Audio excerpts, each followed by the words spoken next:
Empezó el debate, vamos a estar con la imagen en vivo de nuestro departamento de prensa, el audio de Cooperativa, agradecemos la gentileza, pero no se lo va a perder. Escuchemos de inmediato lo que está ocurriendo en Casa Piedra. Si un candidato es interpelado por más de un competidor, deberá esperar que todos hagan sus descargos para luego responder en estos 30 segundos. Estos segundos de interpelación y respuesta no se acumulan entre sí. Si los candidatos no hacen uso de ellos, en la ronda correspondiente los pierden. Una vez finalizadas las 4 rondas de preguntas, los candidatos dispondrán de 1 minuto con 30 segundos para exponer sus ideas a libre disposición. El orden de este espacio también ha sido sorteado ante notario. El orden en que intervendrán los periodistas responde a un sorteo realizado internamente y las preguntas realizadas a los candidatos son formuladas por los profesionales de las comunicaciones de forma individual, libre y sin pautas. Son más de 1000 las radioemisoras que están llevando la transmisión de este debate presidencial Archi 2021 a todo el territorio nacional. Además, la señal de video se encuentra disponible en los sitios web de las radios asociadas a Archi. También pueden seguir el debate en las redes sociales. Somos Archi, es nuestro usuario y el hashtag es #debatearchi.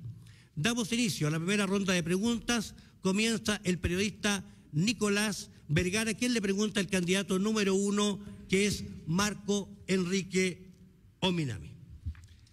Marco, muy buenos días.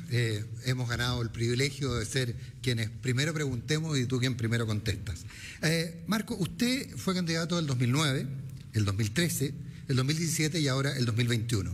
Es decir, usted mismo se ha planteado como una suerte de decano de las elecciones presidenciales, al menos en este panel. Y por lo tanto nos puede hablar de cómo han evolucionado las elecciones presidenciales. A usted le tocó el 2009 con normas electorales respecto a financiamiento que eran al menos opacas. Estas han ido evolucionando. Usted tuvo malas experiencias como el uso de un avión, etcétera, etcétera. ¿Qué rescata usted como mea culpa o cuáles son las diferencias que ve en la forma de evolucionar las candidaturas presidenciales?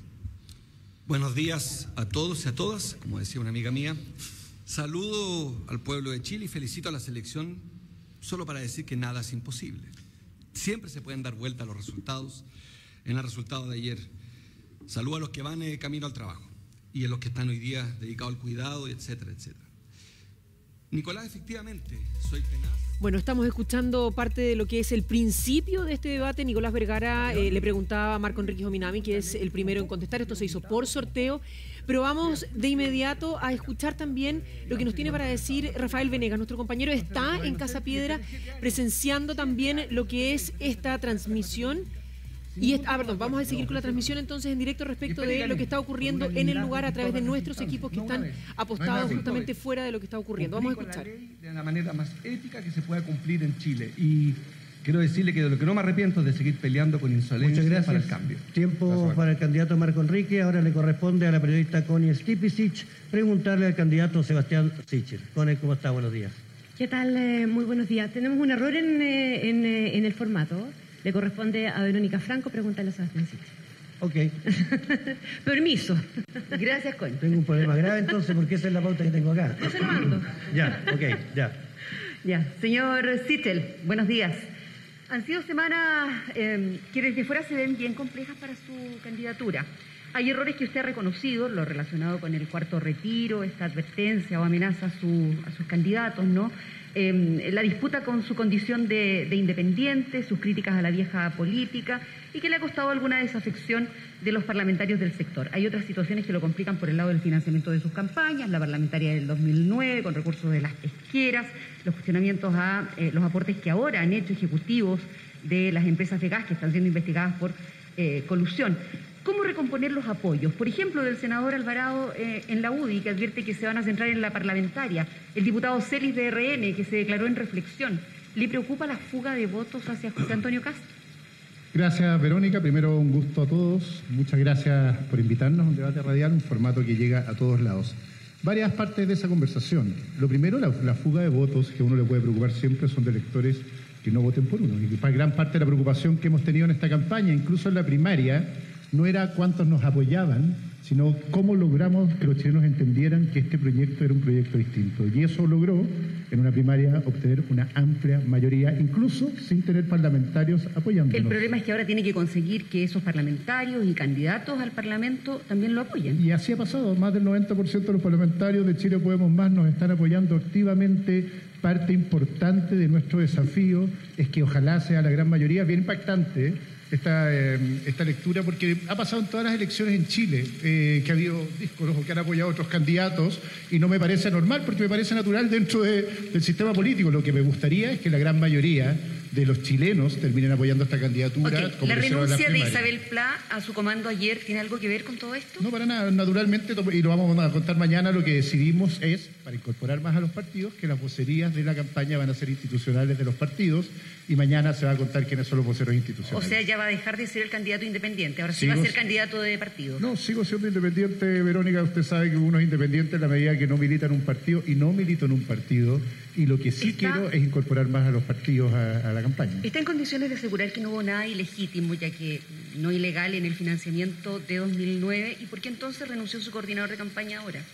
Mi coordinador de campaña renunció diciéndolo él, y ayer anunció que se iba a querellar, porque efectivamente él no quiere lograr una campaña por una operación política que a esta altura ya está haciéndose explícita respecto a la corrupción que había en la JUNAEP cuando él fue director de directivos demócratas cristianos, y básicamente él quiere querellarse y tomar las decisiones que correspondan, y por lo tanto, como quedó reportado en el mismo reportaje, yo no tenía información de ese financiamiento, pero aún así él va a defender... Ya que habla de campaña, no le acusa, no le complica, muy breve, no le complica acusar persecución cuando la prensa le hace legítimamente investigar, o cuando la prensa legítimamente investiga la forma en que se hace la política. ¿No ve ahí un riesgo para la libertad de expresión y de paso para la democracia? Para nada, la prensa hizo muy bien su trabajo. La pregunta entonces es por qué... Entonces no hay persecución política.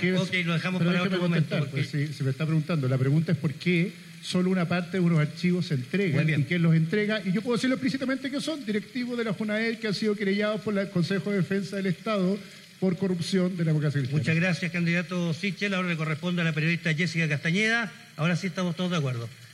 Preguntar al candidato José Antonio Kast. Muy buenos días, José Antonio. Hace unos días, en un debate de televisión que usted recordará, le mostraron un documento en el cual figura su nombre como accionista con inversiones en Panamá, representado por su hermano. ¿Tiene inversiones en el extranjero, como dice el documento que mostró Gabriel Boric? Bueno, primero, muy buenos días. Un saludo desde Arica, Parinacota hasta Magallanes. Y gracias por invitarnos a debatir. Ojalá tengamos más posibilidades de debatir. Respecto del documento que muestra el diputado Boric, es un documento real que apareció en investigación de prensa, que, como decía Verónica Franco, es muy importante. Y fue un reportaje bastante exhaustivo del diario La Tercera, que fue aclarado en su momento. No tengo hoy día sociedades ni inversiones en el extranjero. Incluso se dejó entrever por parte de Gabriel Boric que podría existir elusión de impuestos en esas sociedades. ¿Hubo? No, porque está todo en regla. En el momento en que se hizo eso, estamos hablando del año 2006 aproximadamente, todos los recursos que mi familia llevó al extranjero pagaron sus impuestos y están invertidos, en este caso, en Estados Unidos. Por lo tanto, los recuerdos que hace Gabriel Boric me parecen extemporáneos sobre una materia que ya se investigó, y también sería bueno que él mismo, en el momento que corresponda, nos diga qué estaba haciendo él el año 2005-2016, cuando él acusa que yo estaba haciendo inversiones en el extranjero, quizás en qué actos o conducta estaba él. Antes de que se nos vaya el tiempo, hoy José Antonio Kast puede garantizar delante de todos que si llega la moneda no van a aparecer antecedentes de posibles conflictos de interés, de negocios irregulares que puedan complicarlo en un eventual mandato. No, no va a aparecer nada, porque de hecho yo dejé toda mi participación en las sociedades familiares del año 2015-2016. Perfecto. Muchas gracias. Ahora le corresponde a la periodista Connie Stipicic conversar con el candidato Gabriel Boric. Buenos días, Gabriel, ¿cómo estás? Me gustaría preguntarle por uno de los temas programáticos más relevantes del debate en este momento, que es el tema de las pensiones. Y para ir directamente al grano, ¿qué uso le va a dar usted a los fondos que se acumulen para pagar las pensiones prometidas a partir de las cuentas nacionales? Y ahí hay dos inquietudes. ¿Usted puede dar garantías de que no va a haber intervención del gobierno para obligar a invertir, por ejemplo, en bonos del Estado, esas plata, o que ni un peso se vaya para financiar gasto fiscal independiente de su naturaleza y justificación y que se va a jugar por la rentabilidad de esos fondos en favor de los pensionados? Muy buenos días, Connie, a todos los periodistas. Saludos a Archi por la tremenda pega que hacen, a todos quienes nos están escuchando hoy día. Puedo dar garantía absoluta de que los ahorros que tienen los chilenos y chilenas en sus cuentas de ahorro previsional no se van a tocar por parte del gobierno. Quiero ser muy explícito en eso, no hay ninguna duda, no hay planteamientos contradictorios en nuestro programa respecto a eso. Despejado eso, se la va a jugar por la rentabilidad de esos fondos y se lo planteo a partir de una aseveración que hizo Claudia Sangüesa en un debate de la AmCham el otro día, donde decía que van a ver en qué tipo de empresas se invierte para garantizar que se beneficia a los trabajadores. Puede haber causas muy nobles ahí, pero que pueden atentar contra la rentabilidad de esos fondos de pensiones en favor de los trabajadores. Lo que pasa, Connie, es que el gobierno no tiene que tener incidencia en aquello. Esto en el sistema de seguridad social que proponemos lo ve un ente autónomo, tipo Banco Central. Por lo tanto, los ahorros de los chilenos y chilenas no pueden estar sujetos a las presiones políticas de los gobiernos de turno. Y en ningún caso se pueden utilizar los ahorros de los chilenos para tratar de salvar o parchar. Por lo tanto, la ley que el Ejecutivo envíe, Ejecutivo que se supone estaría a su cargo, no va a condicionar las inversiones que puede hacer ese ente autónomo en función de sus decisiones. Lo que nosotros proponemos respecto a ese tema es que existan ciertas limitantes, por ejemplo, en el sentido de promover inversiones que estén de acorde con el cuidado de la naturaleza, que no sean... Pero eso puede atentar contra la rentabilidad, candidato. Usted puede sancionar a las empresas que no cuiden el medio ambiente por otra vía. No hay rentabilidad en un mundo que destruye la naturaleza, Connie. Entonces, lo que nosotros tenemos... Y acá la crisis climática y los efectos que provoca la humanidad respecto a el modelo de desarrollo es algo que quizás es el principal desafío. Yo me imagino que, salvo José Cast, vamos a estar todos de acuerdo acá en que tenemos que hacernos cargo. Por lo tanto, desde todas nuestras políticas del Estado vamos a tener un enfoque verde. Muchas gracias, candidato Gabriel Boric. Recordemos que cada uno de los candidatos tendrá derecho a réplica una vez terminado cada ronda de 30 segundos. Ya se inscribió uno, así es que se inscribieron dos. Ya me van a dar tiempo para poderlos anotar. Ahora le corresponde a la periodista Verónica Franco preguntar al candidato Eduardo Artés. Señor Artés, ¿cómo está? Muy buen día. Muy buen día. Su programa plantea la recuperación, así la llama usted, de todos los recursos naturales y darles valor agregado como con una industrialización nacional. ¿Por dónde va a partir con eso? Bueno, muy buen día. Primero que todo, saludar a mis colegas, los profesores, en el Día del Profesor. Ya, los profesores hoy día están luchando, están organizados, han estado en paro, ¿no es cierto?, contra el veto presidencial, que es una barbaridad, porque es sobre algo que ni siquiera al Estado le cuesta un solo peso.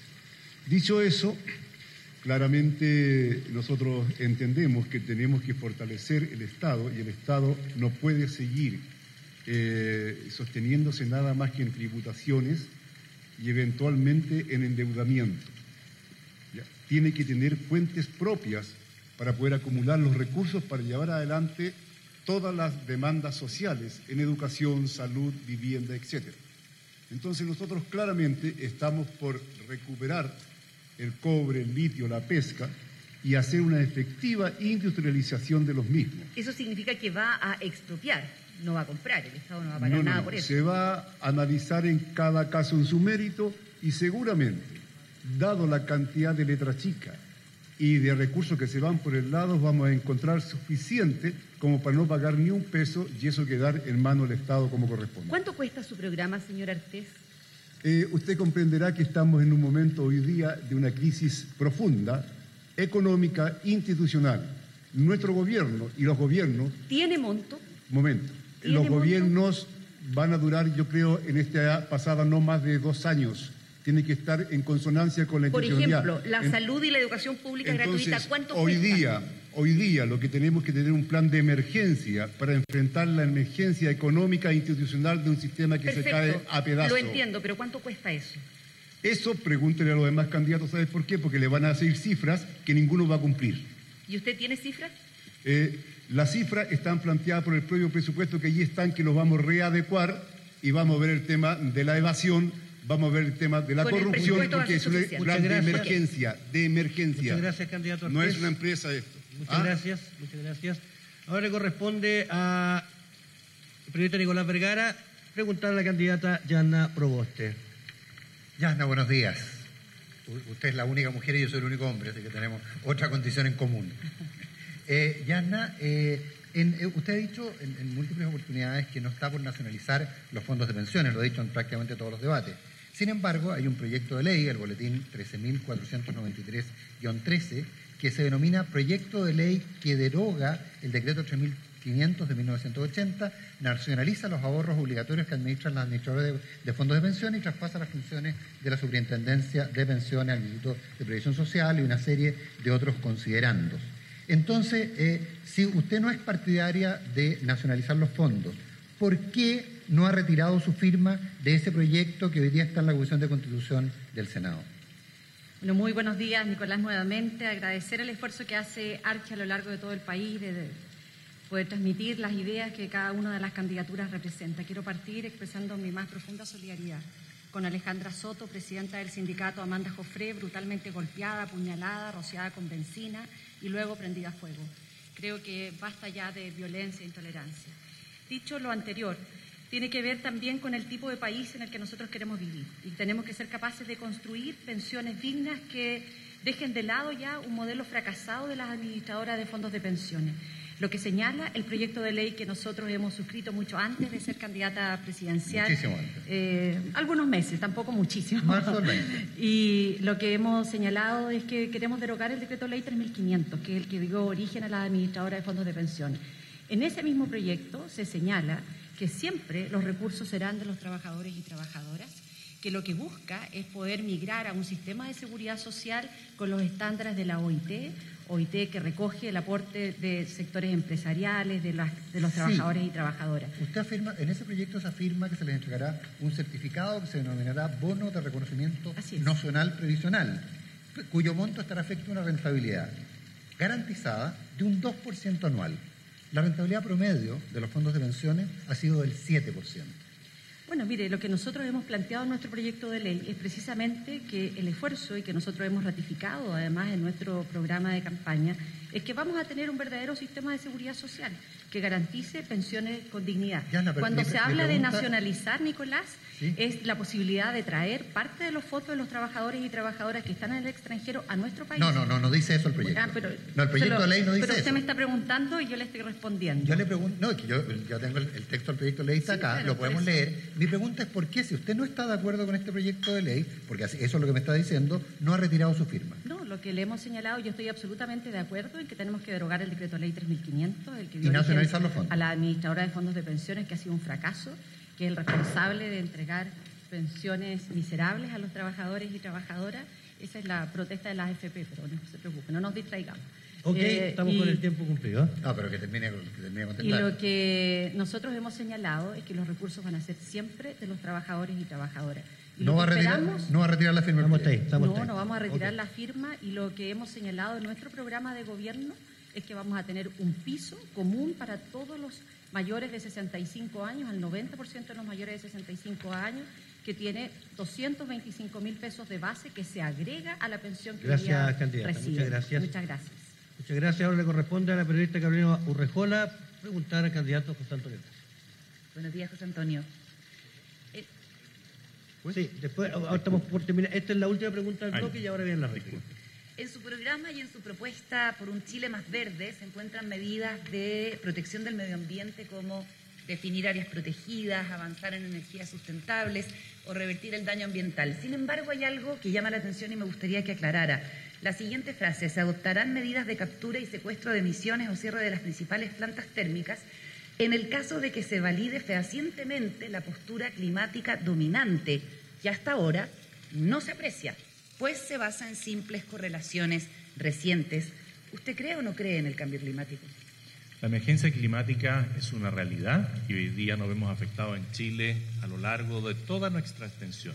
Y nuestro programa de gobierno contempla más de 200 medidas en temas medioambientales Y una de las que planteamos, que es ese punto en concreto respecto de las termoeléctricas, que fueron en su mayoría instaladas y promovidas por Michelle Bachelet, nosotros la hemos cuestionado siempre. El tema es que si queremos garantizar la seguridad energética, tenemos que también ver cómo las vamos retirando del sistema en la medida que vamos avanzando en la energía renovable. Perfecto, pero ¿qué significa que no se aprecia que esté validada la postura climática dominante? ¿Usted no cree en el consenso científico que da cuenta de que las emisiones aceleran el cambio climático? Sí, nosotros creemos en el tema de la emergencia climática. ¿Y entonces del qué cambio significa climático. esta frase? Aclárenmelo, Esa frase por favor. significa que uno tiene que ir retirando la energía que es contaminante en la medida que puede ir reemplazándola, ojalá cada vez más, de manera más acelerada, como hoy día estamos en Chile en el 2030, pensando que vamos a estar en el 2020 de energía renovable. Eso se avanza mucho más rápido de lo que esperamos. Y en la medida que se avance en eso, y le vamos a dar certeza a la gente de que no se le va a apagar la luz en ningún momento, se van a ir retirando. El problema es que si se retiran ¿cuáles son las simples correlaciones recientes que usted dice? Es que si se retiran anticipadamente, pero ese tienen es que otro entrar problema. Las centrales a diésel, que son aún más Eso lo contaminantes. sabemos, pero ¿a qué se refiere con las simples correlaciones recientes? Pareciera que usted pone en duda No lo pongo en el duda. consenso científico respecto no lo de las pongo en duda y emisiones se lo aclaro al tiro. de combustibles No lo fósiles y pongo el en efecto duda. que tiene. Perfecto, queda clarísimo. Y a propósito de lo mismo, si compartimos el diagnóstico de que estamos en una emergencia climática que deja incendios, heladas, sequías, inundaciones, ¿qué le propone usted a los agricultores que claman por una infraestructura más resiliente y que, por la falta de agua, son uno de los rubros más afectados? Bueno, también tenemos ahí un amplio plan. Primero, ordenar todas las cosas de las aguas, infiltrar las cuencas submarinas, embalses pequeños que puedan recibir esto, carreteras del agua, ya sea por el mar, por el territorio terrestre. Hay muchos planteamientos, pero primero hay que empezar a ordenar todas las autoridades que dicen relación con el tema de las aguas. Gracias, candidato. Ahí está cumplido el tiempo. Muchas gracias. Hemos terminado el primer bloque. Tenemos ahora solicitudes de interpelación de los candidatos José Antonio Kast, Gabriel Boric, Marco Enrique Ominami, Sebastián Sichel y Eduardo Artés. Ellos han levantado la mano. El primero fue también, ya que todos levantaron la mano. Ok. Bueno, también, Yanna Proboste. Ahí estamos con los 7 candidatos. Vamos por orden de quienes levantaron. José Antonio Kast. Tiene 30 segundos para interpelar y quien sea interpelado, 30 segundos para responder. Me gustaría saber cuándo Gabriel Boric va a decir la verdad de su programa de gobierno, que entre comillas lo bajó, que todavía no sabemos si lo va a volver a subir o no, porque primero dijo, que iba a estar en contra del cuarto retiro porque había IFE, después que aprobaba el cuarto retiro pero con pago de impuestos, y después finalmente, quizás movido por el Partido Comunista, aprobó el cuarto retiro sin impuestos. ¿Cuándo le va a decir la verdad a los chilenos respecto del tema de las pensiones? Muchas gracias, José, por darme la oportunidad de invitar a todos quienes están escuchando a meterse a la página boricpresidente.cl, en donde van a poder encontrar más de 30 áreas con detalladas propuestas en diferentes aspectos programáticos presidenciales, y además en participa.boricpresidente.cl, en donde hoy día estamos llevando adelante un proceso participativo para invitar al pueblo de Chile a hacerse parte también de la construcción programática, porque acá las campañas se tratan no solamente de hablar, sino también de escuchar, y eso es lo que estamos haciendo a lo largo de todo. Muchas gracias. Usted también, candidato, pidió su derecho a los 30 segundos. No, yo quería felicitar a José Kast por haberse demorado menos que Sebastián Sichel en reconocer el error de que sí tiene o sí tuvo inversiones en Panamá, cosa que negó en el debate anterior. Pero le quería preguntar específicamente por su propuesta en materia de pensiones, porque él dice de que los miembros de las Fuerzas Armadas deben tener un sustantivo aumento de los aportes previsionales, los cuales irán a cuentas individuales junto a un seguro por retiro voluntario anticipado. Pero para el resto de la población, lo que dice es que la mejor forma, en comillas, la mejor forma para mejorar las pensiones es postergar la edad de jubilación, por lo cual el Estado debe promover el trabajo de los adultos mayores con incentivos. ¿Valen más los militares que los civiles, José Antonio? Los militares trabajan bastante más que usted, señor Boric, trabajan incluso horas extraordinarias, son trasladados del país con cargo a ellos mismos, no tienen derecho a contestarle a usted cuando los agrede en la plaza de Baquedano, en la plaza de Italia. Ellos hacen una labor por Chile que yo reconozco y valido. Y respecto de las pensiones, déjeme decirle que sus propuestas solo Pero perjudican... le pregunto por la diferencia... Perdón, se lo va a restar a su tiempo porque yo no lo interrumpí, don Gabriel, Gabo, no sé cómo le dicen, pero ¿Puedo ocupar todo mi tiempo? Dele. ¿Sí? Es que pregúntele a él porque está nervioso. Ocúpelo. Gracias. Quiero decirle que nuestro sistema de pensiones lo que hace es darle rentabilidad, seguridad a todos los chilenos a diferencia de los suyos. Y el tema del cambio de la edad de jubilación lo hemos señalado para las personas que hoy día se van a incorporar recién al sistema laboral, porque la expectativa de vida, gracias a la sociedad libre, ha aumentado y por lo tanto hoy día se requieren más recursos para financiar una diferencia de edad que no se tenía mientras usted o sus líderes, ¿no es cierto?, gobernaban, porque en todos los países que usted promueve, la gente se muere antes. Ahora sí, cumplió su tiempo. 330.000 millones de pesos de ganancia de las AFP. ¿Se va a salir de nuevo de los tiempos? Ahora le corresponde, pidió también derecho Marco Enrique Ominami, lo escuchamos. Buenos días. Declararme un poco aburrido de esta pelea de dos machos alfa que se están ahí en una pelea que me parece poco productiva, entonces invitando al diputado a otro debate y a la senadora. Ya que estamos de acuerdo, los he escuchado a ambos sobre el tema del fin de las AFP, ¿por qué hoy, ante el país, ante el pueblo progresista, no hacemos un acuerdo aquí, las candidaturas de oposición, no más AFP? ¿Estamos disponibles para ese acuerdo hoy? Me parece que para que salgamos un poco de este, no sé cómo calificarlo, porque siempre dicen que uno se expresa insuficientemente. Jardín infantil, pelea de barro. Yo les propongo un acuerdo a la oposición hoy, Gabriel Yasna. Acuerdo a no más AFP el 11 de marzo de 2022. Muchas gracias, pero tiene que interpelar a uno solo. Los dos, me parece que podrían perfectamente, tendrán 30 segundos. Hemos roto las reglas varias veces en este debate. Sí. Creo que las reglas, es un programa progresista que se rompen las reglas. Pero puede responder si desea. Sigamos rompiéndolas. Le doy 15 segundos a cada uno para que puedan compartir los 30. Marco, está bien debatir. No le tengamos miedo al debate, hay que hacerlo con altura de mira, y yo por supuesto que me comprometo, tal como nos hemos comprometido desde los movimientos sociales, que es de donde venimos, y hoy día también en nuestro futuro gobierno, a terminar con las AFP, que solo el año pasado ganaron 30.000 millones de pesos mientras seguían entregando pensiones de miseria a los chilenos y chilenas. Candidata Yasna Proboste. Yo agradezco a Marco Enrique porque nos permite volver a reafirmar en que no es que ahora, como candidata presidencial, digamos que vamos a terminar con la AFP, como Nicolás lo recordaba, yo lo dije mucho antes, siquiera de ser candidata presidencial. Tengo una firme convicción en que el fracaso de la AFP ha llevado a un profundo malestar, a vivir en una situación de mucha falta de dignidad para nuestros adultos y adultas mayores. Y por eso que en nuestro programa reafirmamos el que vamos a avanzar sin las AFP, con un sistema de seguridad social que se basa en 3 pilares, con un pilar contributivo del Estado, en donde le vamos a asegurar al 90% de los mayores de 65 años 225.000 pesos, luego un pilar contributivo, que es la pensión que hoy día reciben, y un tercer piso con un pilar contributivo voluntario. Muchas gracias. Ese es nuestro compromiso, así es que te invitamos en esta tarea. He cometido un pecado, no he interpelado al profesor Artés sobre el tema de FP. Lo va a tener que hacer en otro para darle 30 segundos al Oye, profesor. Lo va a tener que hacer en otro momento. ¿Puedo, Eduardo, también sumarme a la felicitación y reconocimiento del candidato Artés a todos los profesores y profesoras de Chile y volver a reafirmar que forma parte de nuestro programa, y hacemos una invitación también a todas las candidaturas Me a sumo sumarse también. a pagar la deuda histórica de los profesores y profesoras, como lo hemos comprometido nosotros en nuestro programa. Nos sumamos todos. Sebastián Sichel le había pedido sus 30 segundos. Muchas gracias.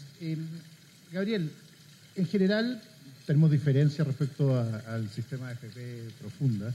Yo creo en la libertad, soy un liberal puro y creo que cada uno debería tener en sus cuentas personales sus ahorros después del piso de dignidad y solidaridad que garantiza el Estado, y que cada chileno elige quién les administra esos fondos, como lo hacen en Australia, que hay 350 fondos, y por lo tanto si yo quiero que me lo administre alguien que hace inversión en riesgo, en emprendimiento, bienvenido. Si quiero que alguien lo hace en un fondo ambiental, bienvenido. Si quiero que me lo administre el Estado, bienvenido. Si quiero que me lo administre alguien que lucra con mis recursos, bienvenido. Que cada uno libremente decida quién le administre la cuenta personal. ¿Por qué quieres que sea un burócrata o el Estado, autónomo o no autónomo, el que lo administre y no que cada chileno decida quién lo administre?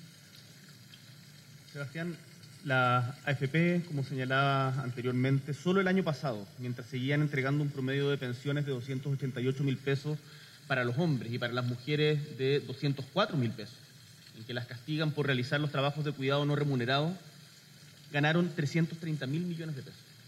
Por lo tanto, la postura que nosotros hemos planteado es que tenemos que avanzar hacia un sistema de seguridad social que entregue una pensión digna para todos los chilenos y chilenas. Y eso requiere un piso, un pilar no contributivo, un pilar contributivo y un pilar además opcional, en donde mediante otros mecanismos se pueda ahorrar voluntariamente. Muchas gracias. Ahora le corresponde al candidato Eduardo Ortiz, que también había pedido la palabra. Lo estamos haciendo por orden en que fueron levantando la mano. Eduardo. Gracias. Primero agradezco a Marco de no incluirme en el bloque que está él, Proboste y Boric. Me parece muy bien, ya porque aquí hay 3 bloques. Boric, Proboste, Meo, y luego Kass, Sichel y Parisi. Bueno, Parisi no sé si... Bueno, voy a la pregunta. José Antonio, usted dice que la crisis ambiental la va a enfrentar con una intervención del Estado. ¿Cómo se compadece eso con su actitud de menos Estado en general? ¿Cómo es posible tener inversiones y salir de la crisis ambiental, de la crisis en el tema del agua, ¿no? Sin que el Estado intervenga en forma vital y profunda? Muchas gracias. Le escuchamos, José Antonio. La combinación virtuosa es la relación Estado-privados. El Estado pequeño, austero, eficiente, con reglas claras, y privados que puedan invertir en desarrollar la ciencia y la tecnología, que en estos casos es fundamental. Cerro Dominador, por ejemplo, es una inversión privada que fue controlada y dirigida por el Estado. Cualquiera de la planta desalinizadora de agua que hay en Caldera es una inversión más bien estatal, pero en una instalación concesionada privada. Por lo tanto, perdón, yo te pregunto una cosa muy simple. No podemos seguir, lo dejamos para otra oportunidad porque estamos con el tiempo y se nos va apretando el tiempo.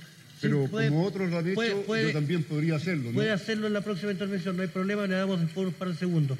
Candidata Yana Proboste, usted también había interpelado.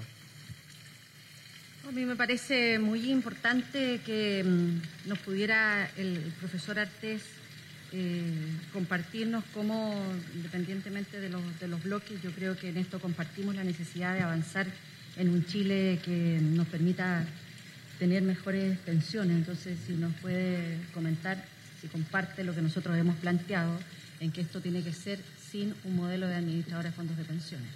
Indiscutiblemente que tenemos que, terminar con la AFP, pasar a un sistema único de pensiones de carácter estatal. La práctica de Chile ha demostrado cómo tenía inversiones sociales impresionantes, la caja de seguro, de empleados públicos, particulares, etcétera, con la construcción de vivienda, de lugares de recreación, etcétera, que construyó durante largos años en los periodos anteriores al golpe de Estado. Esa es una realidad. Hasta el día de hoy vive mucha gente en viviendas que fueron construidas con ese sistema. Se invirtió mucho, pero en lo social. Muchas gracias. Ahí estaba la primera ronda terminada entonces con las interpelaciones.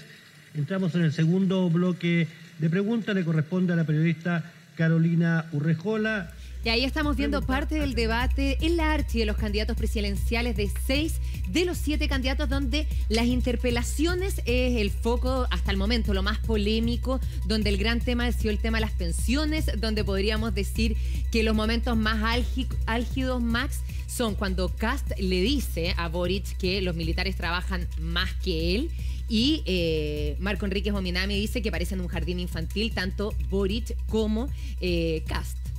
Sí, yo creo que aquí se queda claro que hay candidatos que manejan los tiempos, la cuestión comunicacional, la estrategia política, para colocar una cuña que marque los tiempos en redes sociales o en los medios de comunicación. Me refiero a Marco Enrique Ominami y José Antonio Kass. Estas frases salían un poco del debate para marcar presencia, cierto, no solo para incomodar al candidato, sino que también para ubicarse en un plano estadista, y en el caso de José Antonio Kass, esto ya es una tendencia en las últimas semanas de interpelar directamente a Gabriel.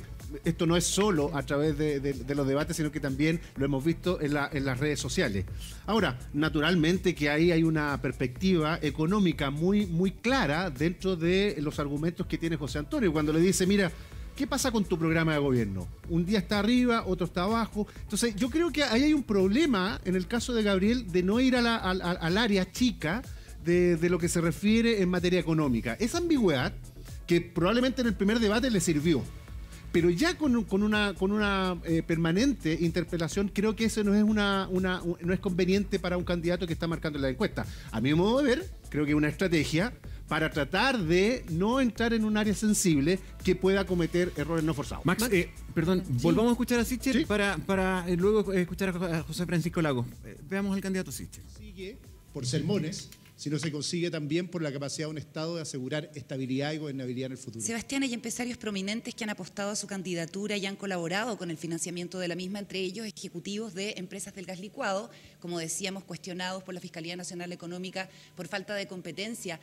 Ustedes han dicho en el comando que aportan como personas naturales, que no pueden saber. ¿Cómo cree usted que toma la ciudadanía el hecho de que quienes han tomado decisiones que afectan directamente su bolsillo en algo tan fundamental como el gas licuado lo estén apoyando ustedes? Primero, Carolina, ayer hasta hubo aclaraciones. La nota no solo era tendenciosa, sino que tenía mal hasta los nombres de los donantes. Cuando uno recibe donaciones de acuerdo a la ley, donan personas naturales con un RUT. Yo soy un candidato independiente, como dijo Verónica, y que quiero recibir los aportes por el CERVEL, pero lo más relevante, no recibo ni financiamiento de los partidos, ni recibo un sueldo, como dos candidatos, por estar acá. Y eso es muy distinto. Feliz de que el que quiera aportar en CERVEL lo haga, invitados a apoyar. No hay reproche. Muchas gracias. Le corresponde ahora a la periodista Connie Stipicic preguntar al candidato Eduardo Artés.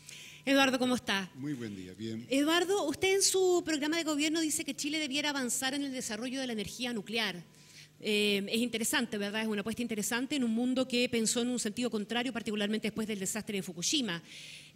Dado el enorme potencial, dice usted en su programa, podría llegar a constituir la base del proceso de industrialización sin dejar de lado el uso y el desarrollo de las demás formas de obtención.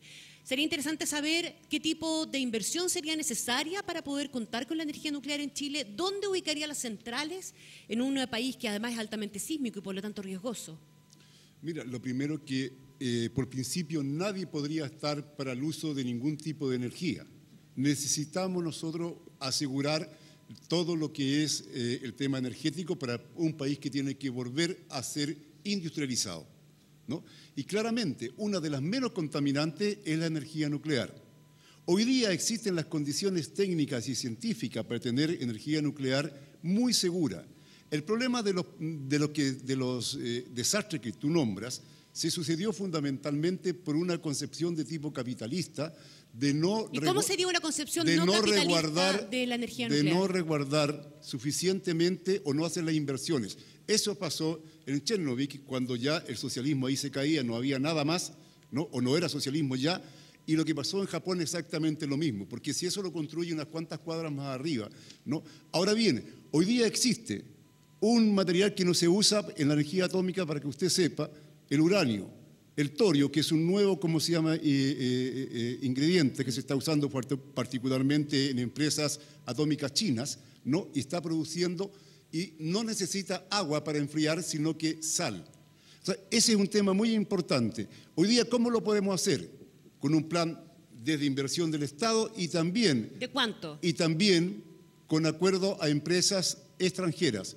Podemos llegar a un acuerdo con empresas extranjeras donde el Estado... ¿Empresas de qué naturaleza? O sea, multinacionales extranjeras dedicadas al tema energético. ¿Por qué no? Pero con un plan que signifique... Porque usted no es partidario de la presencia de multinacionales en muchos otros ámbitos, A ver, pero en este yo sí. estoy partidario por la nuestra industrialización, pero en un proceso. Porque cuando yo le digo que el Estado va a ser un 20% propietario por solamente el hecho de quedar la empresa en Chile, a los 10 años vamos a hacer un 40% y así sucesivamente hasta que la empresa entera sea nuestra, ¿no? Y teniendo las ganancias, la empresa que colocó su dinero de carácter extranjera, por cierto. Muchas gracias. Ahí estaba la respuesta del candidato Eduardo Artés. Ahora le corresponde a Nicolás Vergara preguntar al candidato Gabriel Boric. Gabriel, hola, buenos días. Muy buenos días, Nicolás. Oye, a ver, en la discusión del cuarto retiro salió un interpelado inesperado, que fue el Banco Central, y específicamente su presidente Mario Marcel, que por muchos colegas tuyos parlamentarios fue criticado, se puso en duda inclusive su capacidad técnica. No es mi caso. Colegas tuyos parlamentarios, diputado Boric.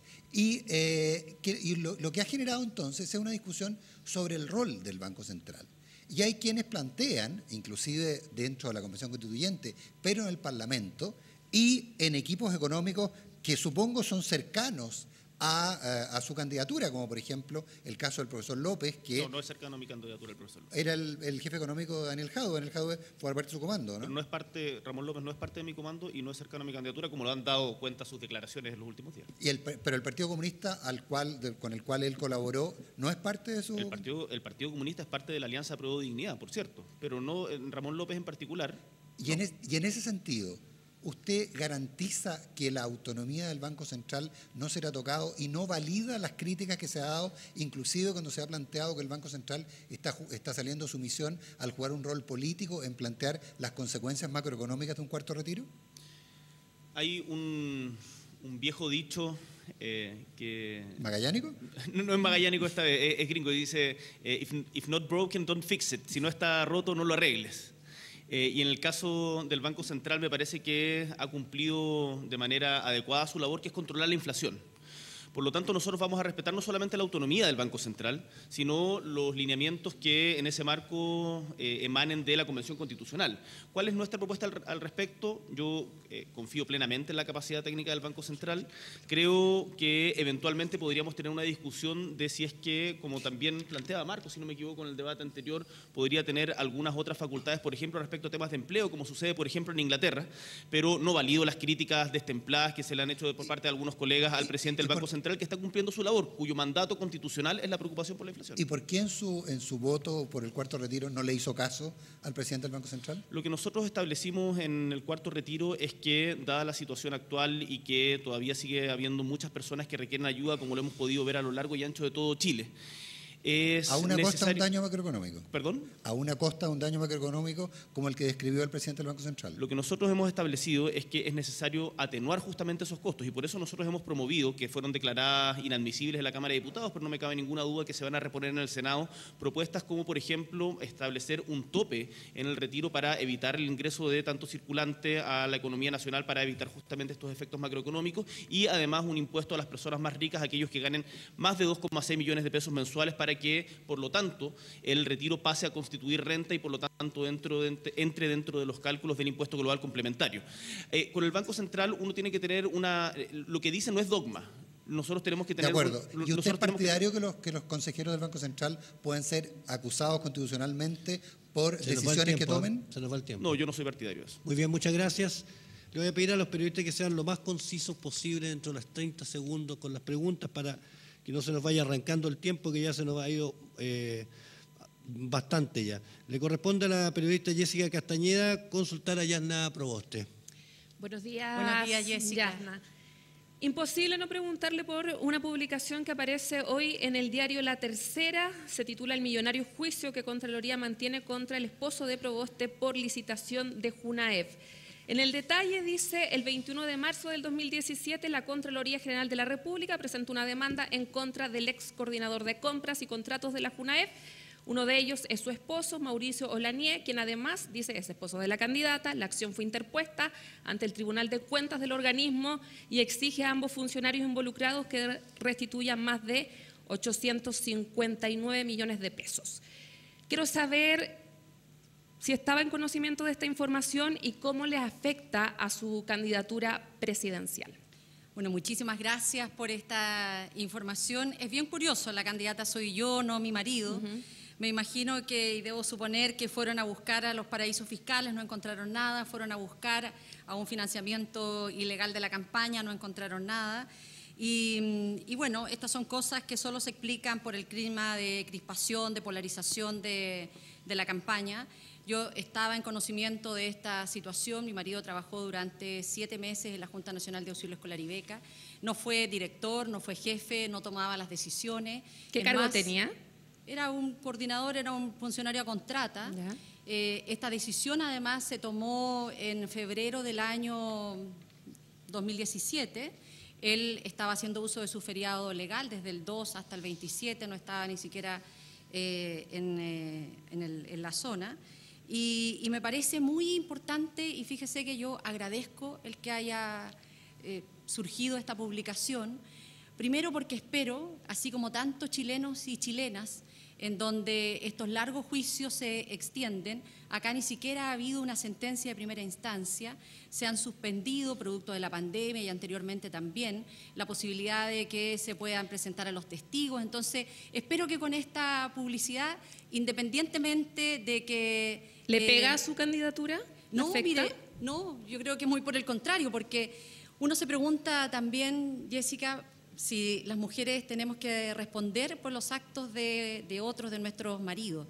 Yo personalmente me alegro muchísimo el que hoy día pueda surgir esto, porque primero da cuenta en que además durante todos estos años en que ha estado esta situación y no se ha movido una causa en búsqueda de justicia, da cuenta además que nosotros, que yo en mi calidad, primero como diputada en ese tiempo, luego como senadora, nunca he utilizado ni un privilegio, ni un tráfico de influencias para que esta situación siquiera fuera vista.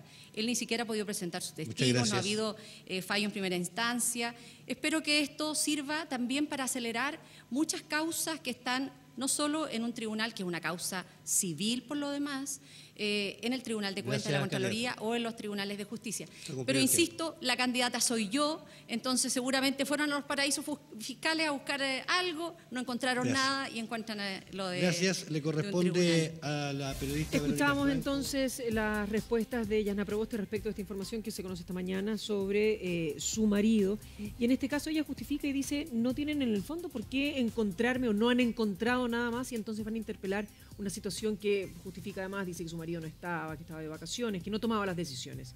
José Francisco, ¿qué te parece a ti hasta ahora lo que ha sido este debate, pensando en que deberían venir interpelaciones nuevamente después de esta ronda de preguntas? Ahora, el debate en general ha tenido la misma tónica que el último, en particular de increparse por cosas muy concretas. Ojalá que después el debate siga yendo a los contenidos de fondo, salvo en pensiones, esa excepción fue muy concreto. Y yo creo que hay una cuestión que es grave, que es que los candidatos no están respondiendo a las preguntas. Y eso obviamente genera un descontento en la ciudadanía porque se están preguntando cosas súper concretas que son súper importantes respecto a los ahorros de los trabajadores, respecto a las cotizaciones futuras, que no debieran ser evadidos. Y es lamentable que no sea el debate el espacio donde se respondan las preguntas que le hace la persona. ¿Sabes que tiene un buen punto? Porque, un ejemplo, si el candidato Artés, por ejemplo, considera que la energía nuclear es una alternativa importante, que me parece que es una discusión interesante, porque la energía nuclear es una energía que se utiliza en muchos países. Está en Brasil, está en Argentina, está en Estados Unidos muy desarrollada, no solamente Fukushima, no solamente está en Asia. Pero si te preguntan por eso, tú tienes que tener la bajada, o sea, ¿dónde la vas a poner? ¿Cómo la vas a financiar? ¿Quién te la va a proveer? ¿Cuál es el soporte? Pero son respuestas súper fluflá. Y ahí a uno como que le da lata porque uno espera respuestas más contundentes. Y esto creo que es para todos los candidatos. No hay como... Cuesta que venga una respuesta redondita. No sé si te queda esa impresión. Sí, la comparto plenamente, Gonzalo. Yo creo que hay porque el asunto es... Una cosa es la idea, que puede ser una idea muy genérica, pero cómo tú la viabilizas y la conviertes en una política pública. Que este es el tema que estamos discutiendo. Yo creo que Eduardo tiene algunas ideas un tanto dispersas, falta un poco de densidad de ordenarlas. Es un debate interesante con respecto a este tipo de energía, que creo que los países subdesarrollados como el nuestro tendríamos que tenerla. Sin embargo, donde yo noto la debilidad es cómo la viabilizamos, cómo la convertimos en una política pública, con qué recursos, en qué zona, y eso creo que hay una debilidad en términos del comando de situaciones más bien estratégicas, porque también son recursos y son espacios que hay que manejar. Y ahí siento que Eduardo, tanto en el debate anterior como el de ahora, no ha logrado entrar en el área chica, como le llamamos ahora. Ahora, ¿qué les pareció a ustedes, José Francisco, parto por ti, las respuestas que dieron en su caso Sichel por el financiamiento de empresarios o de personas individuales que tienen que ver con el gas licuado a su campaña? Y en el caso de Yasna Proboste, por la acusación que se hace en el caso de la licitación de la Junaed. Ahora, a mí me parece que en general ambas respuestas fueron adecuadas, en el sentido que Sebastián Sichel dice, mira, aquí hay un sistema legal y de hecho conocemos la información porque existe ese sistema legal y que es transparente. Y por otro lado, Yarna Proboste a mí me parece que hace un juicio general respecto, que es correcto, respecto al rol de su marido y respecto a su campaña, pero hay un error que es importante, es porque esto no será noticioso en una campaña presidencial cuando vemos que en otros candidatos influyen sus relaciones familiares, las inversiones que tienen. Obviamente esto es importante y requiere interés de la ciudadanía y no debería ser descartado a priori. Ahora, una cuestión muy breve, que yo creo que el gran debe que tienen varios candidatos es que hay inconsistencia respecto a las cosas que dicen y respecto a las cosas que hacen. Es decir, cuando Yarna Proboste dice, mira, no voy a retirar la firma del proyecto de pensiones, pero de nacionalizar los fondos de pensiones, y en paralelo no defiende el proyecto, sino que la tira hacia el córner, obviamente es una cuestión grave, inconsistente. Lo mismo Gabriel Boric respecto a su posición del cuarto retiro. Es decir, uno lo que esperaría de un candidato presidencial es que sea consistente respecto a lo que dice, con lo que hace, y ellos, la forma de actuar en política, al menos los parlamentarios, a través de sus votaciones y a través de sus proyectos de ley. Yo creo que Yarna Proboste tiene un punto. Acá la persona que es investigada en el caso de Funaep es mi marido, a mí no me encontraron nada, ok, pero tampoco creo que es correcto desconocer que un candidato presidencial es sujeto de interés público en todo su espectro. Dicho eso, puede haber una buena explicación y argumentación para descartar una situación, pero creo que no deja de ser un elemento de interés público que hay que aclarar, ¿verdad? Obviamente, porque si estamos discutiendo probidad, transparencia, es lo mínimo que uno le puede exigir a los candidatos y las candidatas. Ahora, creo que hay un error por parte de la candidata de centralizar la crítica en una cuestión de género. Aquí no es una cuestión de género, es una cuestión, un análisis y una crítica política. Por tanto, creo que también juega un poco con esa estrategia de minimizar el impacto que pueda generar esta denuncia en los medios de comunicación, que si bien responde a su marido, ella también tiene una responsabilidad porque supuestamente estamos enmarcados en un cuadro político interesante. No es cualquier elección, es una elección de presidente y presidenta. Entonces, señalar que esto es una cuestión de género me parece que es una estrategia que no le corresponde y no condice con la realidad. Y ahí la pregunta que sirve es, ¿qué pasaría si fuera presidenta? ¿Sería esto relevante o no? Y por supuesto que sería relevante. Entonces, si es relevante, si es que ella llegara a ser presidenta, es relevante entonces cuando es candidata. Camino a su carrera. A ver, harto que analizar, harto que ir desglosando. También partir por el hecho de que no se ha respetado nada. Ni los tiempos, ni las interpelaciones, ni si es a uno, si es a dos. No se ha respetado nada. O sea que eso también condice bastante de lo que somos como sociedad y quienes nos están representando hasta ahora, ¿no? Bueno, vamos a seguir, por supuesto, con este tema. Más adelante vamos a seguir discutiendo cuáles han sido las respuestas y las reacciones por parte de estos candidatos presidenciales.